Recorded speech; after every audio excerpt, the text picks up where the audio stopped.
start at the bottom of that process, or in my case at the moment, sort of on a journey back to ultra running, following injury, the lows, the end of like struggle through endurance. And as you say, that adaptation process can become if you go too fast, then you just end up on the sidelines injured.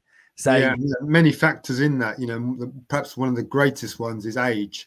So I think the younger you are, the more quickly you adapt and the easier it is to get away with things. And I think once we get a bit older, then we have to be extra careful. And, you know, as I think one of your previous guests was saying, one of the biggest factors is previous injury. So if you have had a previous injury, you have to be very careful when you test your body in the same way to go beyond where you've been before.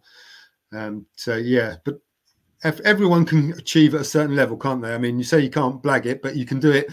You know, an Ironman, you can do it in 8 hours, or you can do it in 17, and you're still going to do it, and it's still just as great an achievement. You know, absolutely. And I think, you know, it's still important to recognise that.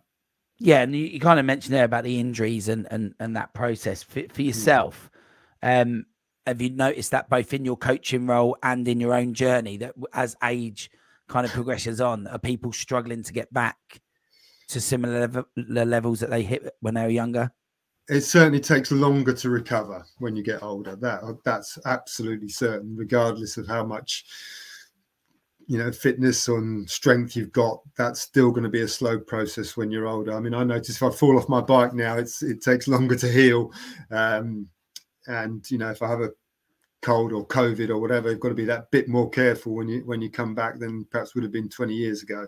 So yeah, there is that aspect. But having said that, you get wiser as well. You know how to pace yourself. You become more aware and conscious of what level you're working at. And I think your body and your mind together help each other to break through new barriers in different ways. Yeah.